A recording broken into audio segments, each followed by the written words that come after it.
moçada do LAC Concursos, como é que vocês estão? Tudo bem? Professor Marcelo para mais uma gravação, mais uma aula de Geografia do Brasil.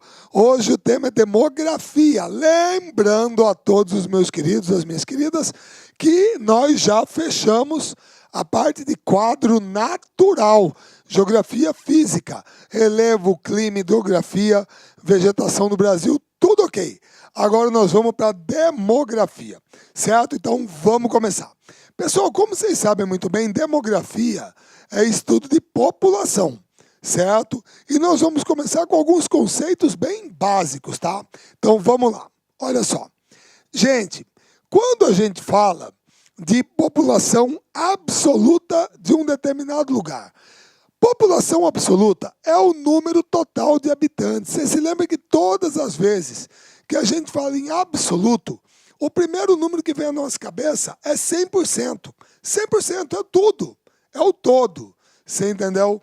Então, quando a gente fala de população absoluta, é o número total de habitantes de um lugar. E, para isso, nós usamos o adjetivo populoso. Então, eu coloquei aqui para vocês uma lista dos 20 países mais populosos do mundo hoje. Você entendeu? Tá aqui, ó. Beleza? Grosso modo, China, Índia, Estados Unidos, Indonésia e nós na quinta posição. Certo? Ainda estamos lá. Ainda estamos. Se bem que vocês sabem que há uma previsão do Paquistão e da Nigéria nos ultrapassarem, certo? Vão ultrapassar o Brasil, tá? Talvez até 2050, assim como todo mundo fala da Índia ultrapassar a China, você entendeu? Mas isso é para médio e longo prazo. Agora, muitas vezes, o pessoal fala assim, Marcelo, mas olha só, é um número. Como é que eu vou saber a partir de quanto que um país é populoso ou não? Gente, eu uso o seguinte parâmetro. A partir do momento que o país tem mais de 100 milhões de habitantes, ele é populoso, certo? Se ele tem entre 50 e 100 milhões de habitantes, eu acho que ele é medianamente populoso. E menos de 50 milhões de habitantes, aí ele não é populoso. Agora, esse é um critério que eu adoto, certo? Beleza? Muito bem. Pessoal, população relativa. Primeira coisa, olha o que eu fiz aqui, ó. Eu já coloquei aqui ao lado e entre parênteses. Por quê? É para indicar para você que densidade demográfica e população relativa são sinônimos e nada mais são do que o número de habitantes por quilômetro quadrado, certo? É a mesma coisa. E para isso aí, eu uso o adjetivo povoado, certo? Agora veja bem, o Brasil é um país populoso. Tem 208 milhões de habitantes, nós vamos ver depois aqui. Porém, é fracamente povoado, tem apenas 25 habitantes por quilômetro quadrado. Então, o Brasil é populoso e fracamente povoado. Marcelo, você está maluco? 25 habitantes por quilômetro quadrado? Cara, você nunca viu Copacabana, não? Você nunca foi lá em Higienópolis? Pô, você está maluco? Tem muito mais. Gente, presta bem atenção.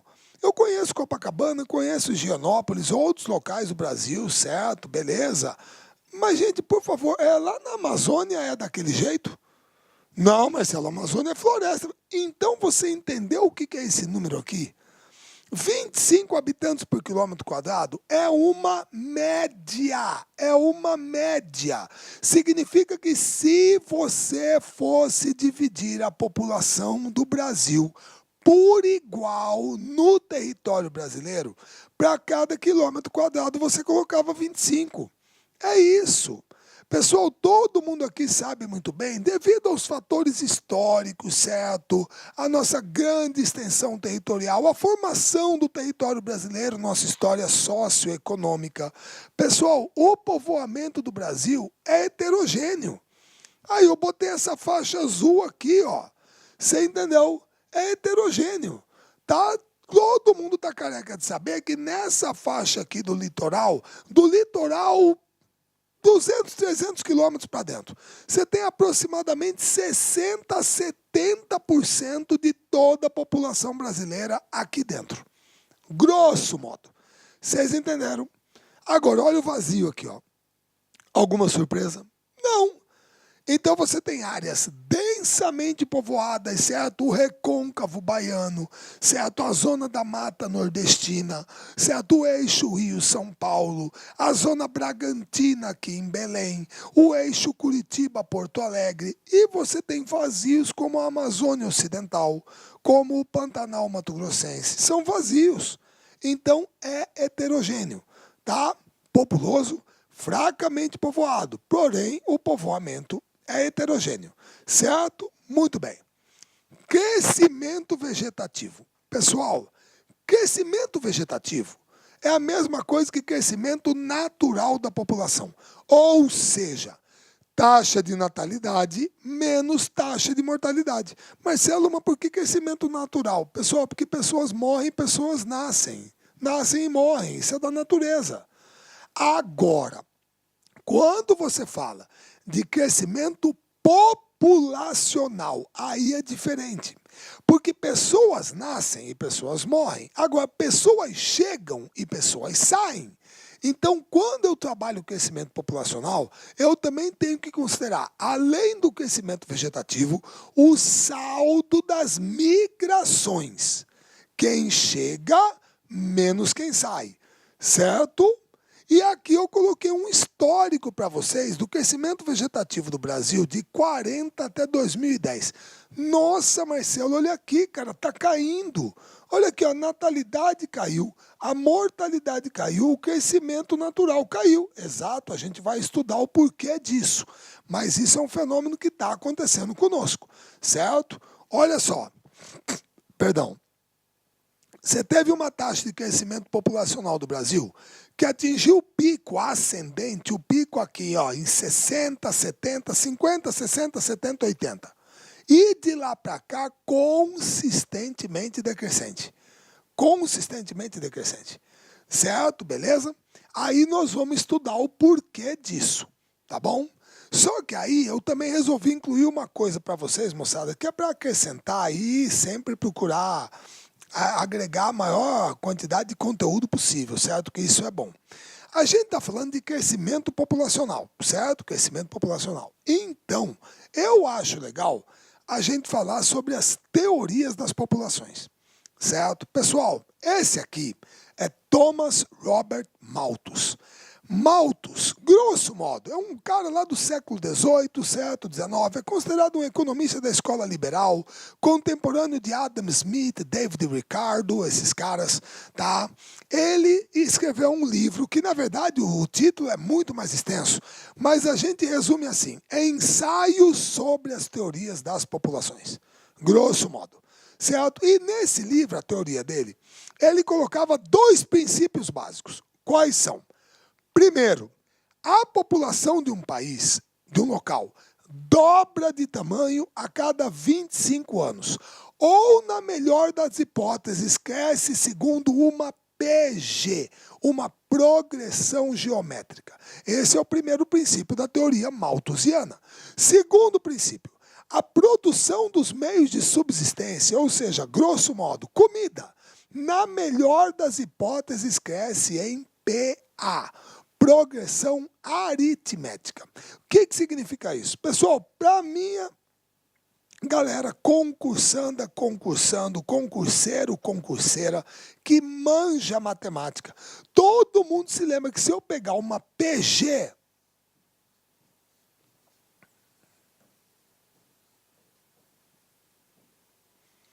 e se eu pegar uma PA,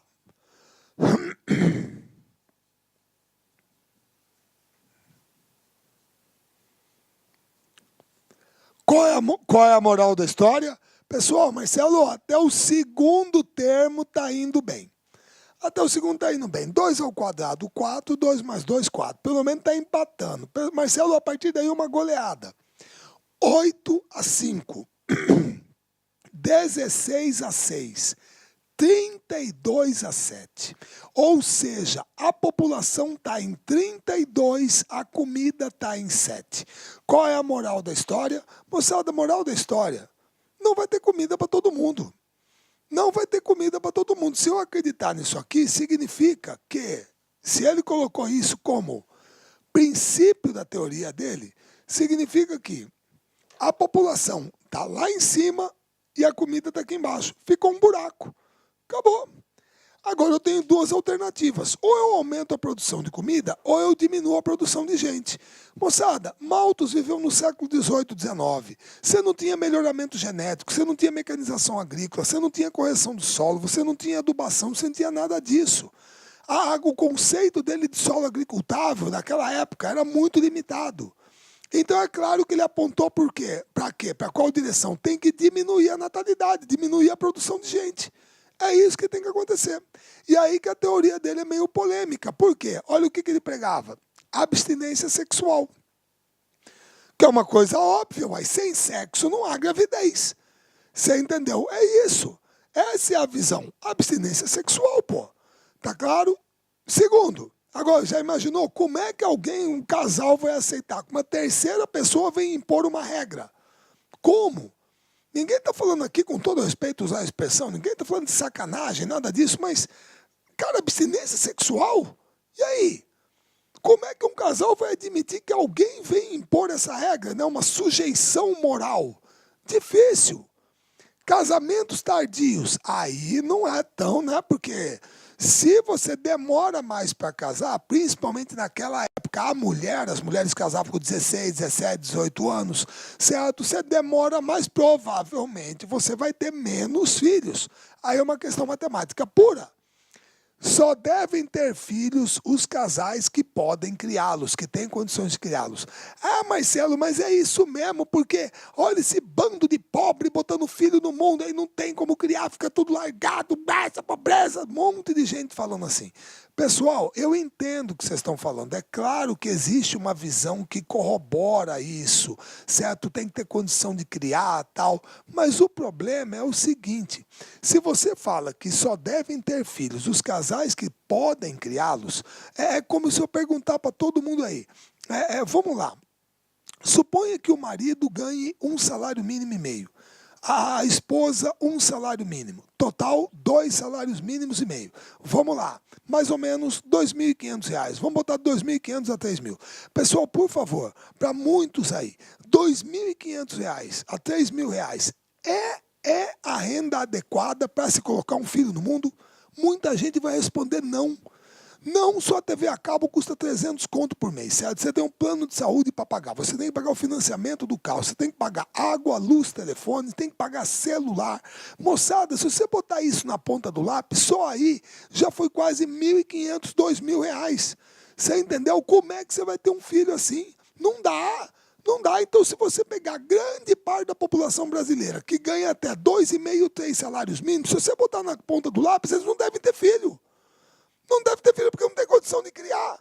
Então fica parecendo que eu quero eliminar a pobreza eliminando o pobre. Eu tenho que tratar ele como se fosse uma praga, ele não pode se reproduzir.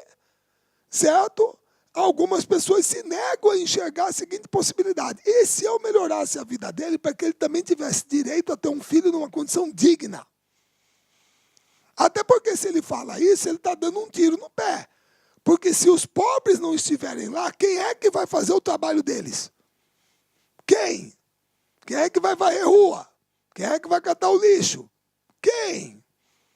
Então, por isso que, com todo respeito, nosso amigo Malthus é polêmico. A teoria dele polêmica, sempre gerou muita polêmica, você entendeu? Mas eu tenho que entender que é um cara que viveu 200 anos atrás. E ele estudou o tema população e ele percebeu que a população estava crescendo muito rápido e era preciso dar uma solução para isso. Beleza? Agora, com o tempo, aí vem o neomalthusianismo. O neomalthusianismo é grosso modo, pós-Segunda Guerra Mundial, século XX. E olha o prefixo, neo, novo. Qual é a visão? Pobre é pobre porque tem muitos filhos. Se não tivesse tanto filho, não era tão pobre. Então, qual é a causa da pobreza? O grande número de filhos. Ah, mas você está falando igual o Malthus. Pois é, só que agora tem a solução. Porque após a Segunda Guerra Mundial, eu tenho camisinha, pílula, DIU, diafragma, laqueadura, vasectomia, tabelinha. Agora eu tenho. Eu tenho os recursos, né, as técnicas que Malthus não tinha para promover o controle de natalidade. Essa é a solução. Essa é a solução. Só que aí tem uma visão muito clara. Pessoal, por favor, o problema do crescimento populacional acelerado, a população está crescendo muito rápido. Onde? Na Alemanha, certo? Não. Então é no Canadá? Não. Então é na Austrália? Não. Bangladesh? Sim. Nigéria? É. Até mesmo Brasil? Isso. Então, a teoria neomalthusiana é uma teoria pensada, elaborada, gestada nos países desenvolvidos, mas para ser aplicada nos países subdesenvolvidos. É aqui que ela tem que ser aplicada. É aqui que é um problema. Você entendeu? Marcelo, mas isso que eu não entendo, rapaz. Como é que o cara vai botar uma teoria dessa? Vamos aplicar lá? Como que é isso? Pessoal, pode ser uma política de governo, assim como vocês também sabem que, vamos desmistificar essa coisa, que ONG é só meio ambiente. Se você pegar, por exemplo, o IPPF, que é o International Planned Parenthood Federation, se você pegar o The Population Council, você pode entrar na página dessa galera aqui na internet. São ONGs que trabalham com saúde reprodutiva, com natalidade, você entendeu? ONGs, tem isso. É uma galera que de repente tem aquelas iniciativas de fazer laqueadura de graça, certo? Distribuir pílula, camisinha e tal, beleza? Ah, Marcelo, mas peraí, isso o SUS faz. O SUS faz. Aqui no Brasil, o SUS faz. Camisinha, pílula, DIU, diafragma, tal. Não, DIU, diafragma, não, desculpa, exagerei. Camisinha, pílula, isso tem no SUS. Certo? Se bem que eu acho que laqueadura e vasectomia no SUS dá para fazer gratuito. Tem. É uma visão neomalthusiana. Se a mulher, por exemplo, não tem como pagar, tá bom, o governo dá. Para ter menos filho. Ah, mas então o Brasil faz controle de natalidade. Não, de maneira nenhuma, nunca use essa expressão. Tome muito cuidado, não fale isso. Porque, pelo amor de Deus, me diga que até hoje alguém do governo já foi na sua casa para dizer quantos filhos você tem que ter. Eu acho que não. O que o governo brasileiro incentiva é o quê? Planejamento familiar. Isso sim. Planeje, sente com seu marido, com a sua esposa, vai lá, vamos planejar quantos filhos cabem nesse orçamento, e aí? É isso. Agora, controle de natalidade, não. Tudo bem? Essa é a visão neomalthusiana. Ah, Marcelo, quer dizer então que o Brasil adota isso? Não necessariamente. Nesse caso, é um toquezinho neomalthusiano. Só que nos últimos tempos, no Brasil, também tem isso. Marcelo, peraí, antimalthusianismo? Marxista, lá vem, é coisa de comunista. Não, meu querido, para de ser bitolado. É claro que Marx é a esquerda, mas olha a visão. E desculpa o termo bitolado, tá, moçada? Até porque é bicentenário dele esse ano. Analisa só qual é a argumentação, porque você vai ver em que sentido que ela vai, tá? Por isso que marxista. Antimalthusianismo, ou marxista ou reformista. Olha só como que a língua portuguesa é maravilhosa, gente. Olha só. Pobre é pobre porque tem muitos filhos. Se não tivesse tanto filho, não era tão pobre. Vamos inverter só um pouquinho e mudar todo o sentido da frase? Pobre tem muitos filhos porque é pobre. Se ele não fosse tão pobre, ele não teria tantos filhos. Pessoal, o problema é que muitas vezes a cabeça reducionista, ela acha que quando a gente bota a palavra pobre aqui, você só pensa em quê? Dinheiro. Só dinheiro. Isso é muito reducionista. Não, Marcelo, mas pobreza também. Sim, está ligado a isso. Claro que pobre é quem não tem dinheiro e rico também é quem tem muito dinheiro. Mas, pelo amor de Deus, eu não posso argumentar com uma pessoa, qualquer pessoa, que está, por exemplo, numa faculdade, ou já concluiu o ensino superior, que os aproximadamente considerando aí 13, 5, os 20 anos que ela passou com a bunda na carteira, numa escola, numa faculdade, estudando, isso não tem valor? Não é uma riqueza? Você ter saúde, você ter educação, Claro, aí vem com o dinheiro. Uma boa alimentação, isso não é uma riqueza? É isso que está sendo colocado. Quando você fala que o cara pobre tem muitos filhos porque ele é pobre, melhora a qualidade de vida dele, investe mais em educação. Claro, passa por isso, distribua a renda, que naturalmente as pessoas terão menos filhos. Ah, Marcelo, não é assim, naturalmente. Ah, tá bom, então prova para mim. Pessoal, eu já falei para vocês. Eu adoro conversar, eu adoro debater, certo? Com gente que teima com número. Teimar com número é uma maravilha. Desculpa eu falar dessa maneira, vocês sabem o que eu falo mesmo? Professor Luiz sempre coloca aquele espaçozinho, né, para comentários nas nossas aulas e tal. E, cara, eu trabalho com ciências humanas, então é claro que eu me posiciono aqui da maneira como eu penso, entendeu? E eu respeito os comentários, a galera bota lá, ele fica falando de política, então eu falo mesmo, meu querido, você vai fazer o quê? Não é de política, mas qualquer opinião que você dá, se eu falar aqui, se eu sou a favor do aborto, isso, aquilo, é uma opinião política, certo? É uma opinião política. E eu respeito os comentários. Agora imagina um dia, professor Luiz, nosso coordenador aqui, certo? Me chama na sala dele, Marcelo, nós temos um problema. O que foi, professor? 80% dos alunos que assistiram tal aula sua disseram que você falou um palavrão, você falou muito palavrão, você foi muito grosseiro, certo? Que você está muito entrando pelo lado do engajamento aqui, do que você pensa de política e tal. 80% aqui eu levantei. Pessoal, se ele vira e fala um troço desse para mim, vocês acham que eu vou querer provar para ele que 80% estão errados, 20% é que estão certos? Não tem como. É um número, ele fez um levantamento, não tem como eu discutir. Como é que eu vou fazer?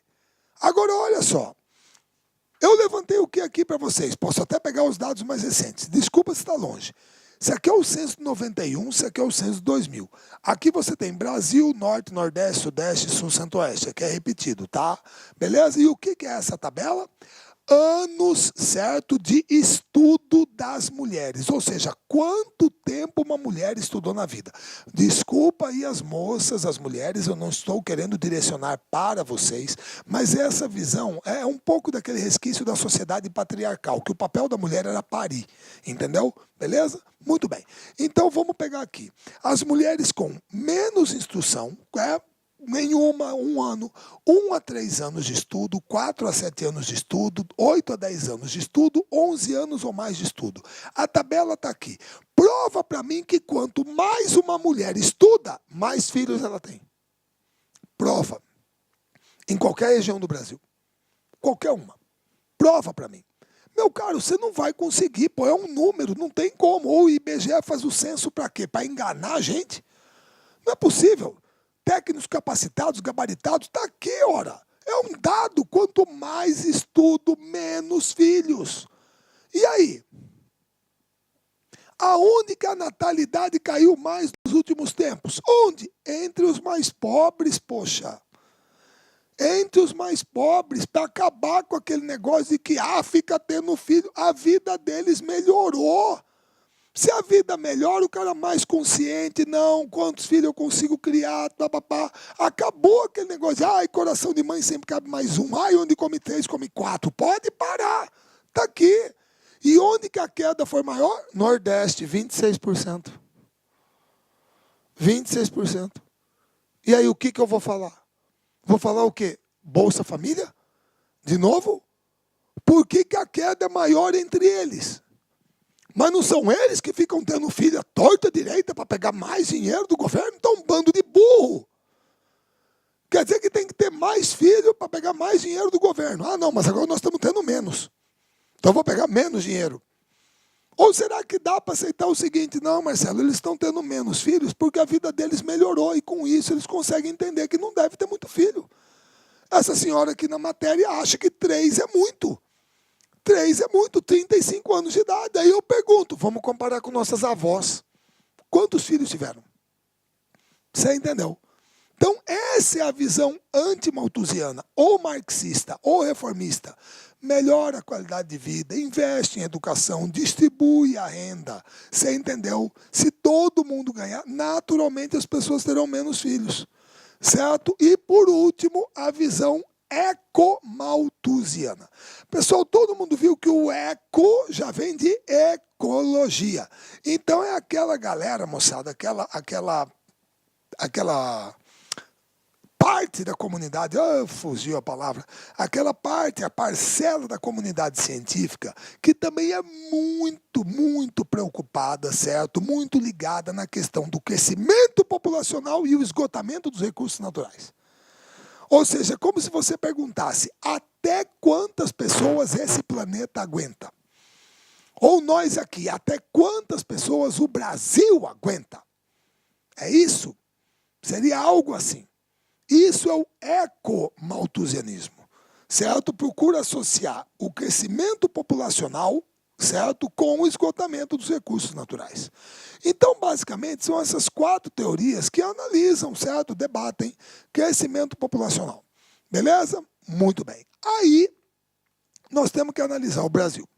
E como é que é o Brasil? Cara, o Brasil é isso aqui, ó.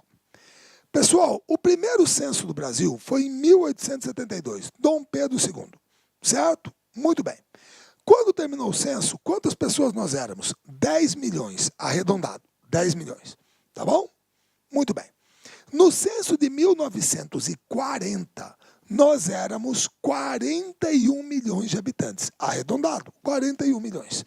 Ou seja, em 68 anos, a população do Brasil cresceu 31 milhões de pessoas. Em 68 anos, certo? Muito bem. 1940, 41 milhões.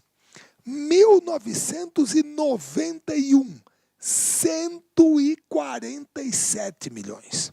Ou seja, em 51 anos, 17 a menos que 68, a população cresceu 106 milhões de habitantes. Pessoal, foi aí que a luzinha vermelha acendeu. Olha aqui, nós levamos 68 anos para crescer 31 milhões. E em 51, 17 a menos, crescemos 106. E aí, onde é que nós vamos parar? Aí que a luzinha vermelha acendeu. Pô, não tem como, isso é insustentável, o Brasil vai explodir. Não vai. Não, como não? Olha aí. Pessoal, não vai. Porque aí a gente passou a entender isso aqui. Marcelo, transição demográfica, isso, exatamente, é isto que nós estamos vivendo. Então me explica, como é que é esse negócio? Explicarei. Como diria o glorioso Agildo Ribeiro, infelizmente nos deixou outro dia. Olha só, pessoal, até as décadas de 30, 40, o Brasil estava aqui, nessa primeira fase da transição, certo? Uma fase pré-industrial, tá?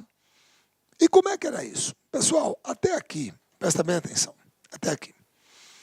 O Brasil tinha uma alta taxa de natalidade, era alta, mas por incrível que pareça, a mortalidade era alta também. Ah, Marcelo, isso é papo furado, para com isso, 30, 40, eu vivo falando com o vovô, com vovó, eles falam para mim que antigamente que era bom, antigamente que vivia bem. Meu querido, com todo respeito, respeitando, claro, a opinião do seu avô, da sua avó, quem quer que seja, ou da minha, que fosse, mas eu acho que ele está falando isso com uma ponta de saudosismo, ele está pensando na época que ele era jovem, tá? Porque você não vai querer falar para mim, por exemplo, que aquele negócio da revolta da vacina, febre amarela e varíola, lá no Rio de Janeiro, Oswaldo Cruz. Gripe espanhola matou 25 milhões de pessoas no mundo inteiro no início do século XX. Aqui em Cuiabá, durante a Guerra do Paraguai, metade da população morreu de varíola. Pelo amor de Deus, gente, você quer falar para mim que antigamente que era bom? Não era. Antigamente a natalidade era alta, mas a mortalidade era alta também. Então o crescimento vegetativo era pequeno. O crescimento vegetativo era pequeno. Ou seja, a população crescia, tudo bem, crescia, mas crescia de uma forma lenta. Talvez por isso que nós levamos 68 anos para crescer 31 milhões. É esse período. A população crescia, mas de maneira muito lenta, certo? Agora, a partir do momento que nós entramos aqui, década de 40 até a década de 90, moçada, aqui é o período da chamada explosão demográfica. Ah, Marcelo, por que isso? Pessoal, pelo seguinte, nesse período aqui, o que vai acontecer é que a taxa de mortalidade vai cair. Ah, Marcelo, mas por que a mortalidade vai cair? Pessoal, porque numa relação de causa e efeito, não é urbanização que provoca industrialização. Industrialização acelera a urbanização. E nesse período aqui o Brasil se industrializou, a maioria da população se tornou urbana. E aí nós vamos passar por um episódio muito importante, certo? Que a maioria dos países industrializados, certo? A maioria deles passou por isso, certo? Que é o período da chamada Revolução Médico-Sanitária.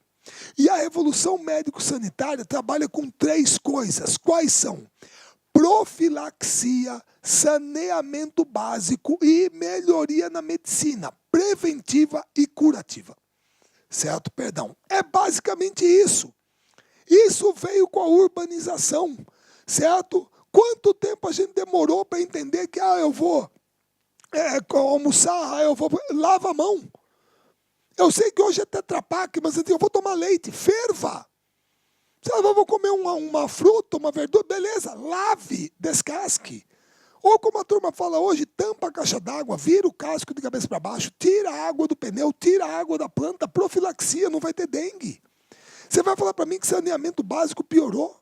Pessoal, eu sei que o Brasil inteiro não é assistido, nós temos uma defasagem brutal, mas está muito melhor do que antes. É que nem quem aí já jogou bola num determinado local, no intervalo, onde que tem água? Naquela torneira aí. Quem que já tomou água de torneira? Quem que ficou doente por causa disso? Eu não, nunca. Lá no Quilombo, jogando bola, nunca fiquei doente por causa disso. Saneamento básico, pô, isso é bom. Ajuda, medicina. Olha hoje. Tétano, difteria, coqueluche, sarampo, varíola, rubéola, catapora, acho que tem, certo? Poliomielite, meningite, hepatite, gripe, HPV, vacina! Vacina! Não estou dizendo que todas levam a óbito, mas tem vacina! Antigamente não tinha. Você quer falar para mim que piorou? Melhorou, então a mortalidade caiu. Aí é que vem o problema. Marcelo, a mortalidade caiu, mas a natalidade não. Como é que você me explica isso? Meu querido, é simples. Você não muda a cultura de um povo com uma vacina. Você não muda. O que muda isso é tempo. É tempo, tá? Como vocês se lembram, melhor, vocês não se lembram, porque vocês são mais novinhos que eu e não tinham nascido. Antigamente no Brasil era desquite. Não tinha divórcio. Você casava e era uma vez só. Ah, mas eu podia separar. Podia. Ah, eu casava de novo. Não. Só uma vez. Casamento era para sempre. Você entendeu? Você separava, saía na rua. Como é que era o comportamento dessa? Lá ela, desquitada, uma perdida. O casamento dela não deu certo. Lá ele, desquitado. Né? Não conseguiu manter uma família. Sei lá o quê. Pessoal, quanto tempo a gente levou para entender que tudo bem, casamos, vamos tentar fazer dar certo, é uma tentativa, a gente se gosta, vamos lá, pá, de repente eu pisei na bola, ela pisou na bola, nós dois pisamos na bola, não dá mais certo, é melhor separar, vai tentar ser feliz com outro, qual é o problema? Quanto tempo nós levamos para entender isso? Quantos homens ou mulheres não viviam infelizes no passado porque tem que ficar ali junto para manter a aparência? Ai, uma boa família, todos ali. Para com isso! Isso é cultura! Desculpa eu direcionar para as mãos, não vou dar outro exemplo. Você estava saindo para ir para uma boate, uma festa, alguma coisa. De repente você está saindo, você só escuta uma voz lá atrás. Escuta! Esse vestido não está muito curto, não. Você para, olha. Não, vó, tá normal. Que é isso? Tá normal. Põe na cabeça dela. Ou então aquele dia que você chegou com tatuagem, brinquinho aqui e tal. A hora que você chegou, seu avô olhou. Que é isso? Tá fumando maconha? Você tá virando homossexual? Sei lá o quê. Não é a visão de antigamente? Usa brinco? E aí? Você não muda a cultura de uma sociedade com uma vacina. É tempo. O comportamento sexual também.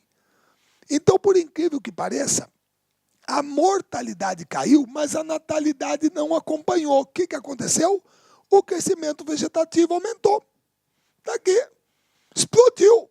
Então, esse período aqui explica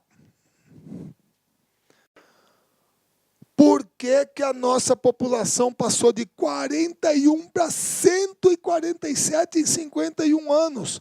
Não é que passou a nascer muito mais gente, foi a morrer muito menos.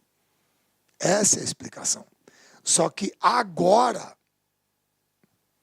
nós estamos aqui. Marcelo, peraí, agora a natalidade está caindo? Claro que está. Claro que está. Está caindo. E tem algum segredo para alguém? Maior participação da mulher no mercado de trabalho, planejamento familiar, difusão de métodos contraceptivos. Algum segredo? Ora, pergunta hoje para a maioria das mulheres, homens também, desculpa, gente, mas porque é mulher que carrega. O nosso papel é muito cômodo, nós não sabemos o que é aquilo. Certo? Carregar, parir, amamentar, não sabemos. Você é mulher, certo? Pergunta. O que você vai escutar hoje? Ah, no máximo 2, no máximo 2, no máximo 2. E algumas? Não, só quero ter um filho. Um filho. E muitas também. Eu não quero ter filho. Não é para mim, eu não quero esse troço. Quer ver de novo o choque de gerações? Fala isso para sua mãe. Fala que você não quer ter filho. Mas como? Você não vai me dar um netinho? Não é? Porque na cabeça dela, passado, você é mulher, é seu papel, você tem que ser mãe. Você tem que parir, tem que ter filho. Ora, então mudou. Hoje o que está acontecendo é que a natalidade está caindo e com isso o crescimento vegetativo está caindo também. Marcelo, peraí, você está me dizendo então que a partir da década de 90 nós entramos nessa fase aqui, exatamente é o que está acontecendo conosco. A partir dos anos 90 para cá, nós entramos aqui e nós entraremos aqui lá por 2040, por aí. Se nós entraremos aqui, sabe o que vai acontecer? Pode acontecer? Crescimento vegetativo negativo. Vai ter mais gente morrendo que nascendo. Marcelo, mas peraí, você está me dizendo que aí então, olha lá, crescimento vegetativo. Você vai me dizer então que a população vai encolher? A previsão é essa. Se depender do crescimento vegetativo, aqui ó. Último censo, 194 milhões. Projeção para 2050, 223. Mas peraí, Marcelo, aumentou de 194 para 223 e nós caímos, exato, porque o Paquistão passou a gente, porque a Nigéria passou a gente. Agora olha a previsão para 2100, 223, 178. Marcelo, como é que é? 223 milhões, 178 é 45 milhões a menos. Exato, a população vai encolher. É uma projeção. Ou seja, hoje, a população brasileira continua crescendo? Sim, só que num ritmo mais lento do que antes. E daqui a algum tempo esse crescimento poderá ser negativo. Vocês entenderam? Então, se alguém disser hoje para você, ah, Marcelo, o Brasil é um país velho. Falso. Não é. Ah, Marcelo, o Brasil está envelhecendo. Verdadeiro. Verdadeiro. Inclusive, vocês me perdoem? Espera aí. Eu coloquei aqui, tá? Botei aqui a comparação do crescimento vegetativo por unidade da federação, que aí você vai ter acesso a isso, para você ver como que é consistentemente decrescente. E aí vocês me perdoem, mas eu gosto de fazer, moçada. Eu acho que é interessante. Eu até coloquei o link, tá? Eu coloquei o link, beleza? Mas é assim. Pessoal, essa aqui é uma página do IBGE extremamente interessante. É onde você tem a projeção da população. Isso aqui é muito legal, cara. Olha só. Eu estou aqui 21h04 do dia 9 de maio, estou gravando aula, tá? Aqui em Cuiabá são 8h04 da noite. E a cada 21 segundos, olha lá, a cada 21, olha lá, cesárea, normal, pimba, mais um brasileiro. Pronto, tá lá. 208.980.000, a cada 21 segundos, um. E vocês estão vendo que eu botei o meu estado aqui, Mato Grosso.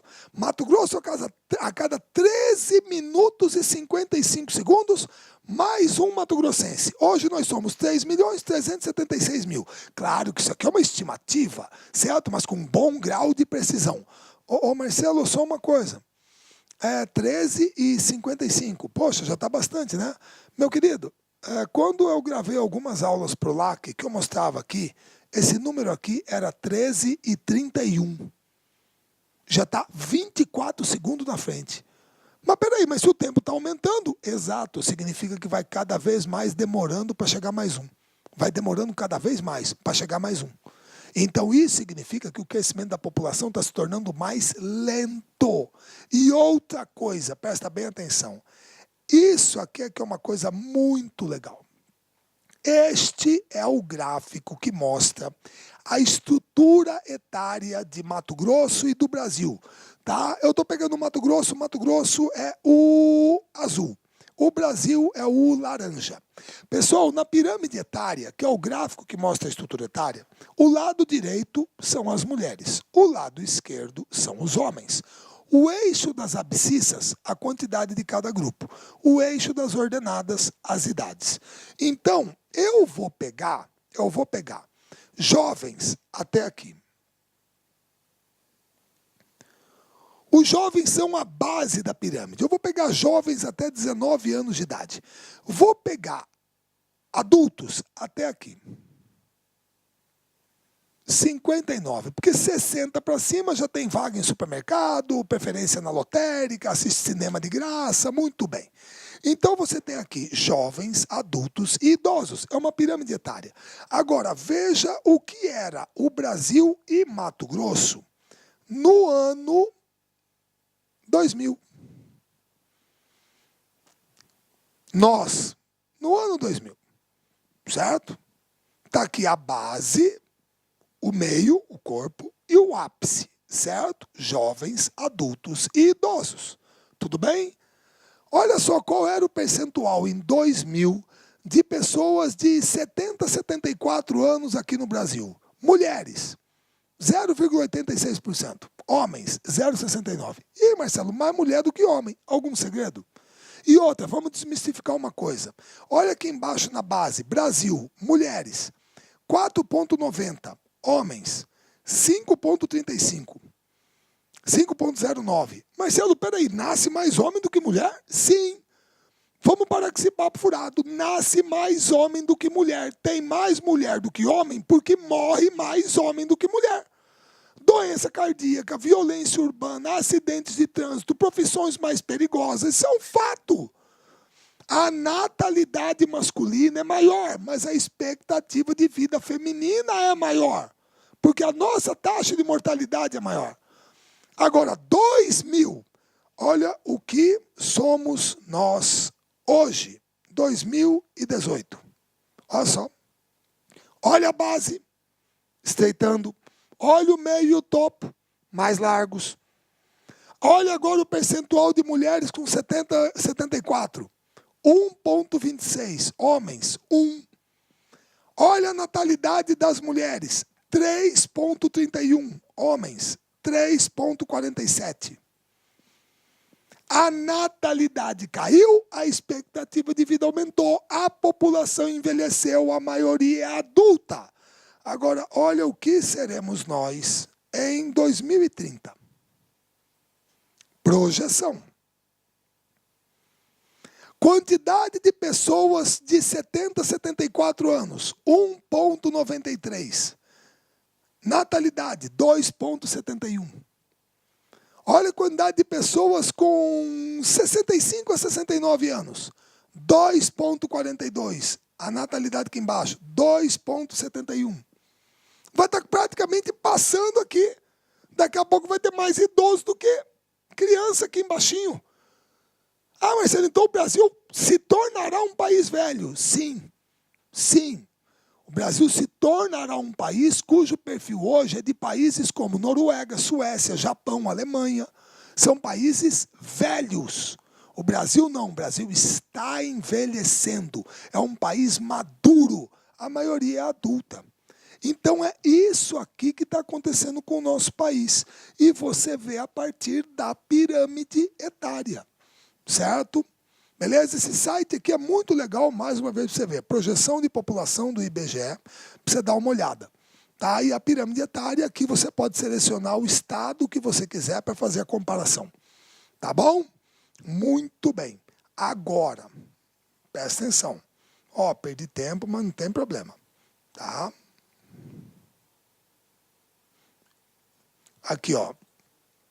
Eu coloquei essa pirâmide etária aqui para vocês, porque eu estava com medo de não poder abrir o link, tá? De 2000 e botei a de 2010 para você comparar. Mas aí já mostrei o site, você pode pegar até 2030. E aqui eu coloquei o link. Aí você clicou nesse link, vai abrir aí para você, você vai lá, certo? E aí, moçada, essa situação significa que para nós abriu o que nós chamamos de uma janela demográfica. Uma janela demográfica, moçada, é uma situação na qual a relação entre a população inativa e a população em idade ativa, que é o que nós chamamos de razão de dependência, ela cai abruptamente. Para você ter uma ideia, na década de 60, para cada 100 brasileiros que estavam em idade de trabalhar, 90 eram inativos. Para cada 100 que podiam trabalhar, 90 eram inativos. Agora, para cada 100 que podem trabalhar, 50 são inativos. E esse número pode cair para 40, 45. Pode cair mais ainda, até 2020, 2025, 2030.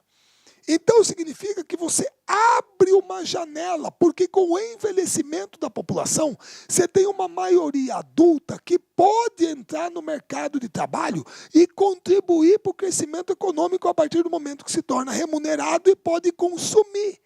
Então, como vocês estão percebendo, a nossa razão de dependência está caindo. Está caindo. Então, significa que nós vivemos uma situação conhecida como bônus demográfico, que é quando o envelhecimento da população propicia essa oportunidade de crescimento econômico. Certo? E, infelizmente, agora que nós estamos com a economia em recessão, cara, mas a gente vinha bem, pô. Por isso que a turma falava, era mais gente andando de avião, mais gente comprando motocicleta, mais gente comprando carro, comprando televisão. É isso. Aí nós agora entramos num ciclo recessivo. Mas é claro que se a economia cai, você cria espaço para ela crescer de novo. Nós temos que voltar a fazer isso. Por isso que há algum tempo atrás, a revista Exame dedicou essa capa aqui em 2010. Você tem 20 anos para ficar rico. Olha a justificativa. O amadurecimento em massa da população, amadurecimento, maioria adulta, abre espaço para que o Brasil dê um salto inédito de desenvolvimento. Mas atenção, a janela de oportunidades tem data para fechar. E a janela vai fechar quando a população do Brasil começar a se tornar mais velha. Certo? Aí esse momento vai passar.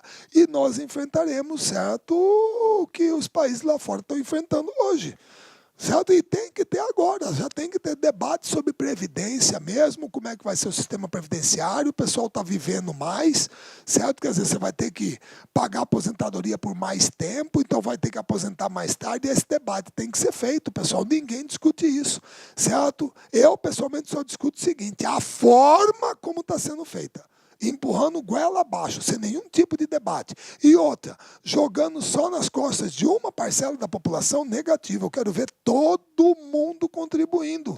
Todo mundo, judiciário, Ministério Público, militares, que é o setor que mais provoca déficit. Maior déficit é militar, pô. Nós temos um major aposentado com 52 anos de idade. E aí, o cara vai viver até os 75. 23 anos recebendo aposentadoria. Trabalhador normal, 65 no mínimo. Aquela regra 65 mais 35 dá 90, um troço desse. Certo? É isso.